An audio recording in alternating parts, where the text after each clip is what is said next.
আমরা চাই না একজন আরেকজনের গায়ে হাত তুলুক। অটোরিকশা শারীরিক প্রতিবন্ধী, শারীরিকভাবে অক্ষম যারা ছিল ওদের জন্য ছিল, ওটাই থাকুক।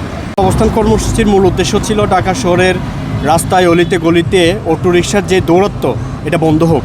আমরা কোনোভাবেই বলছি না যে অটোরিকশা বন্ধ হয়ে যাক। প্রথমে যেটা ছিল অটোরিকশা শারীরিক প্রতিবন্ধী, শারীরিকভাবে অক্ষম যারা ছিল ওদের জন্য ছিল, ওটাই থাকুক।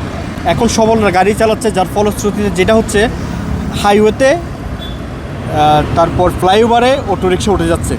এটা দুর্ঘটনার অন্যতম কারণ। আপনারা নিশ্চয় জানেন পদ্মা সেতু যখন চালু হয় তখন কিন্তু মোটরসাইকেল উঠতে দিত না। তার একমাত্র কারণ হচ্ছে হাইওয়েতে গাড়ি চালানোর যে একটা টেম্পার, যে একটা নীতিমালা, যে একটা স্কিল দরকার, এটা আসলে আমরা জানি না। তার মধ্যে এখন আমাদেরকে আস্তে আস্তে সব জায়গায় অ্যাক্সেস দিচ্ছে আমরা লার্ন করার পর। অটোরিকশা তো ওদের কোনো নীতিগত শিক্ষা নেই, কোনো প্রশিক্ষণ নেই, এর মধ্যে ওরা সব জায়গায় উঠে যাচ্ছে। অনেক বিশৃঙ্খলা তৈরি হচ্ছে, অনেকে দুর্ঘটনা তৈরি হচ্ছে।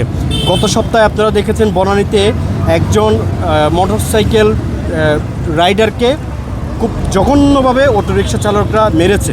আমরা এটা কোনোভাবেই কাম্য নই। আমরা চাই না একজন আরেকজনের গায়ে হাত তুলুক, এটা আমরা কোনোভাবেই চাই না। আর এটা বন্ধ হওয়ার জন্য প্রশাসনের কাছে আমাদের একমাত্র দাবি হচ্ছে ওদেরকে একটা নীতিমালার মধ্যে নিয়ে আসুক। এটার পরিপ্রেক্ষিতে আজকের অবস্থান কর্মসূচি। আমাদের ব্যবস্থা আসলে কী নিবে আমরা তো নীতি নির্ধারক না, আমরা এটা কোনোভাবেই বলতে পারবো না। বাট আমরা চাই প্রশাসন রাস্তাঘাটের সব কিছু পর্যালোচনা করে একটা সুস্থ নীতিমালা করবে, যেখানে কোনো দুর্ঘটনা তৈরি হবে না। এটাই আমাদের একমাত্র দাবি। আমাদের পুনর্বাসনের ব্যবস্থা আসলে আজকে আমাদের এই কর্মসূচিটা হচ্ছে আমাদের SSC 98-98 ব্যাচের একটা গ্রুপ থেকে আমরা এটা করছি। আমাদের মূল দাবিটা হচ্ছে যে এই অটোরিকশা বা টেসলার আমরা যেটাকে বলি, এইটার একটা নীতিমালার মধ্যে চলুক। আমাদের ঢাকা শহরে অন্তত গুরুত্বপূর্ণ সড়ক যেগুলো আছে এবং মহাসড়ক যেগুলো আছে, এই সড়কগুলোতে অন্তত এগুলো নিষিদ্ধ করা হোক। আর যদি এগুলো অন্যান্য সড়কগুলোতেও চলে, সেগুলো একটা নীতিমালার মধ্যে আইনের আওতায় এনে চালানোর ব্যবস্থা করা হোক। এইটা হচ্ছে আমাদের প্রধান দাবি। আর দ্বিতীয়ত হচ্ছে সেই দিন যে বনানীতে এক বাইকার ভাইয়ের উপরে হামলা হয়েছে, আমরা সেটার অনেকগুলো ভিডিও ফুটেজ দেখেছি। আমরা চাই যে সেই ভিডিও ফুটেজগুলো দেখে যারা ওই হামলাকারী আছে তাদেরকে শনাক্ত করে তাদেরকে আইনের আওতায় আনা হোক।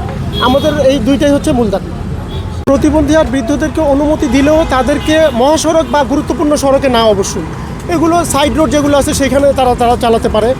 আর একটা প্রতিবন্ধী যখন চালাবে অথবা একটা বৃদ্ধ লোক যখন চালাবে, তখন একটা কিশোর যেই গতিতে চালাচ্ছে সে নিশ্চয়ই সেইভাবে চালাবে না। আমরা এই জন্য ওইটাকে আমরা মানবিক দিক বিবেচনা করে আমরা ওইটাকে হয়তো আমরা সাপোর্ট করতেছি। কিন্তু যখন একটা কিশোর একটা অটোরিকশা চালায়, সে বেপরোয়াভাবে চালায়, এই জন্য আমরা চাই যে শুধুমাত্র অনুমতি দিলে তাদেরকে দেওয়া হোক, এদেরকে না। যে আমরা কোনো সরকারের কোনো ঊর্ধ্বতন কর্তৃপক্ষকে আমরা স্মারকলিপি দিইনি। তবে আমাদের আরও অনেক বাইক সংগঠন আছে, তারা সবাই মিলে একত্রিত হয়ে আমরা একটা যৌথ নীতিতে এসে যে সুনির্দিষ্ট কিছু প্রস্তাবনা দেওয়ার পরিকল্পনা আমাদের মধ্যে চলতেছে। যে সুনির্দিষ্ট কিছু পরিকল্পনা হলে আমাদের সবাই একত্রিত হয়ে একমত হলে সেই লিখিত মতামতটা আমরা সরকারের ঊর্ধ্বতন কর্মকর্তাকে দিব, এটা অবশ্যই দিব এবং সুপারিশ আকারেই সেটা দিব। আর একটা যেটা যে আমরা বাইক বা গাড়ি কিন্তু লুকিং গ্লাস আছে, রিক্সার কিন্তু সেই লুকিং গ্লাস নেই। ওরা যখন চালায় তখন কিন্তু ওরা পিছনে বা সাইডে বা কী হচ্ছে ওরা কিন্তু জানে না, যেই কারণে ওরা পিছন থেকে হর্ন দিলে বা করলে ওরা সাইড দেয় না।